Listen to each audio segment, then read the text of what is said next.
Alan Dershowitz, whose brand new book is out, and I think it's a must read. It's Case Against New Censorship: Protecting Free Speech from Big Tech, Progressives, and Universities. And he joins us now via Skype. Thanks so much for joining us. I appreciate you joining us, and I will beat my producer to death after our interview concludes again. But it's good to be with you.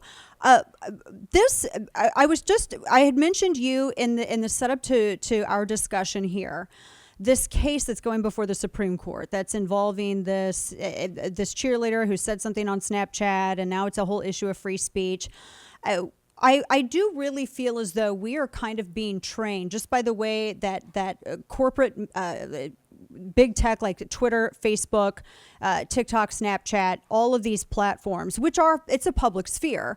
But I do feel as though the next generation is kind of being conditioned to even think about thought policing themselves and others, even with private conversations, because of the way big tech has handled all of opinions that it dislikes, canceling, for instance, shutting down the president's account, suspending accounts. I think your account has been suspended before temporarily. Correct me if I'm wrong on that. What are your thoughts on this? Because this is what you tackle with your book, and I understand it's not just big tech, it also gets into academia. Talk to us a little bit about how you think that this is playing out even psychologically as well as legally. Well, I think it starts with academia. I think it has become now a part of the hard left mantra that free speech is overrated, due process is unimportant. We know the truth. We know that every policeman who shoots a black person is guilty.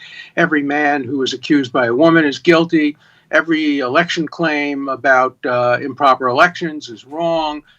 We know the truth. And why do we need dissent? Why do we need due process? Why do we need trials? Why do we need free speech? If that sounds familiar, of course, it is familiar. Castro said that, Mao said it, Stalin said it, Mussolini said it. Anybody who thinks they have a monopoly on the truth doesn't really need process, and process includes freedom of speech. And so it starts at the university. The university turns out students who then become the editors of Simon & Schuster, that turning down books because 300 people don't want to publish a book by Vice President Pence. They become the editors of the New York Times. They become the people who run Google and Facebook. And so we shouldn't be surprised that what happens at the university then goes into the public sphere and affects all of our rights. And people forget that the First Amendment has two values. Number one, the right of the speaker. That's important. But equally important is the right of the listener. Let me give you an example. So Bobby Kennedy and I had a debate about vaccines. He's a great public he's an environmental lawyer, but he's also a skeptic on vaccinations. I'm not a skeptic. I'm a skeptic on everything, but I support vaccinations. So we had a great debate. It was an hour-long debate. Thousands of people watched it. People loved it. People changed their mind. But Google said no. YouTube said no. We don't want people to debate. We think that Kennedy's view shouldn't be heard. Only Dershowitz's view should be heard. So they took down the entire debate. And people thought I'd be happy I won. I don't want to win by default. I want to win by persuading the American public that I'm right in the marketplace of ideas. And young people today think that's a good thing. Why do we need to hear Kennedy's views? Why do we need to hear the person from Brooklyn Center who says that Officer Kim Potter should get due process? No, she shouldn't get due process. We know she's guilty, even though she committed no crime. Why do we have to have a sequestered jury for Chauvin? We know he's guilty. We know he did it. He's white. She's black. He's black. And so we've seen the end of the need for due process by the intolerance of this younger generation, which is spreading to the middle-aged generation. Ultimately will reach the generation that becomes president and senators and justices of the Supreme Court. Gosh, what a terrifying prospect. Now that I'm thinking about, I had such high hopes for Gen Z and for younger millennials, and now we're so sorely disappointed. But you bring up an incredibly important point. It's a formula. I mean, it begins in universities, and then afterwards, and with the encouragement of social media, it's the court of public opinion that's really replacing the traditional courtroom. And I think I really do think it, to some extent with the Chauvin trial particularly, I do think it absolutely influenced it. And now where is that line? It's been blurred. There's no doubt it influenced it. We already know from the jurors that it influenced it. They were scared. They knew if they came out with a verdict of not guilty or guilty only of manslaughter, there would be violence, there would be riots, businesses would be burned. Every mayor in every big city knew that. Every police chief knew it. President Biden knew it when he prayed for the right verdict. He didn't want reaction. That's not the way juries ought to operate. Juries ought to be insulated from public pressures. I hope the Supreme Court takes the case, reverses it. I have no brief for Chauvin for what he did, but he didn't get a fair trial, and it ought to be reversed. I'm going to read you from something that was said not just recently. I very seriously doubt if the petitioner has had due process of law because of the trial taking place in the presence of a hostile demonstration and seemingly dangerous crowd thought by the presiding judge to be ready for violence unless a verdict of guilty was rendered. This was not about the Chauvin case. This was 1913, Oliver Wendell Holmes, about the white crowd, many Klansmen and others, who was standing outside the courtroom when Leo Frank, the only Jew who was ever lynched in America, was put on trial for a murder he didn't commit and eventually lynched.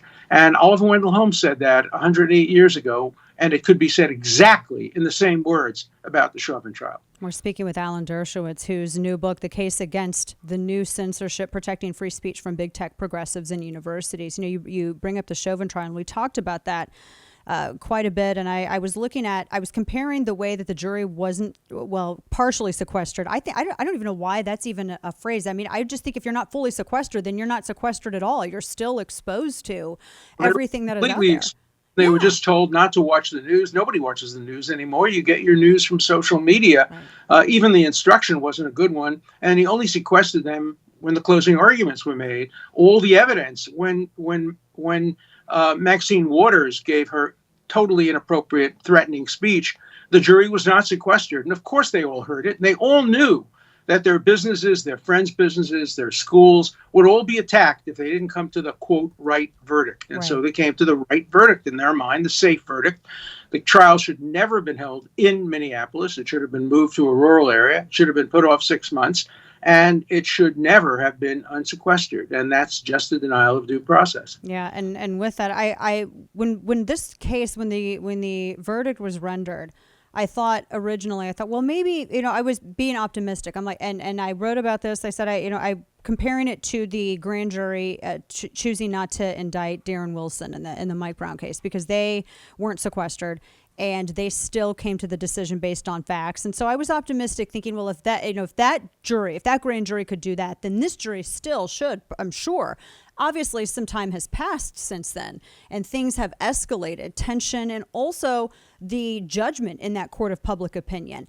And it wasn't really until just a couple of days ago when that one juror spoke out and was discussing how they came to that decision that I thought, oh my gosh, I wonder now, unless people are sequestered, can they actually be unmoved by that court of public opinion? Because as you said, it's not even the news. Everybody gets their news now anymore from social media. And that's all it would take for someone to go and have their opinion tainted. What are your thoughts on that? Do we have to have full sequestration now anymore, you think?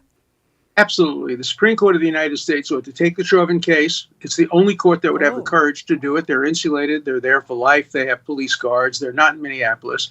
They ought to reverse the conviction, send it back for a new trial in front of a sequestered jury outside of Minneapolis, and they should issue a ruling saying that in any case where there are racial tensions and threats of violence, the jury must be sequestered from the minute they're sworn in until the minute their verdict is rendered.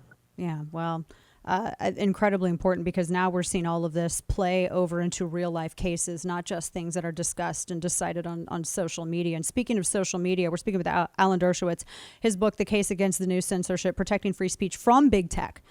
You would think that big tech in this era of information would amplify free speech. But in fact, I think it's been one of maybe perhaps the biggest disappointments with regards to free speech that I've ever seen. And here in this era of information and Wild West freedom on the internet, it's kind of shocking to state that.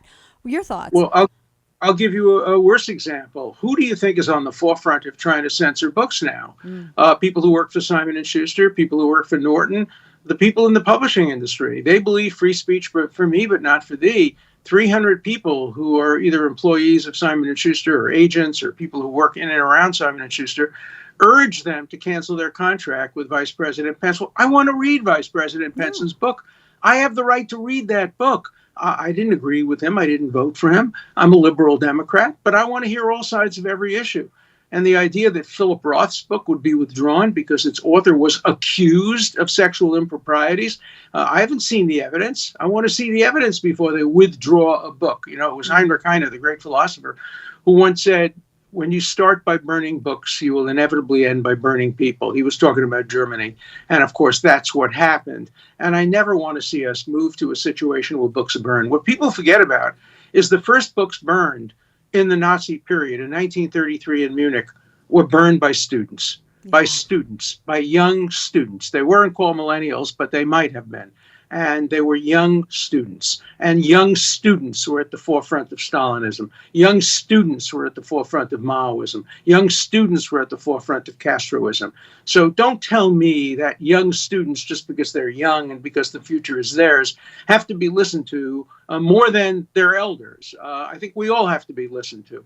And we all have to make sure we understand the Constitution is not written for one group. There's no such thing as free speech for me, but not for thee, which is what a lot of these millennials would like to see. Absolutely. I think your answer there could be cut and played in schools across the country and just have massive assemblies and make them listen to this. Alan Dershowitz, congrats on the new book, The Case Against the New Censorship, Protecting Free Speech from Big Tech, Progressives, and Universities, New York Times bestselling author. Thank you so much for your time. Appreciate your perspective on this. And I hope that we get to a point where we don't have this persecution of speech and diverse thought. But I'd love to see that. Yes, I remain optimistic. Thank you so much.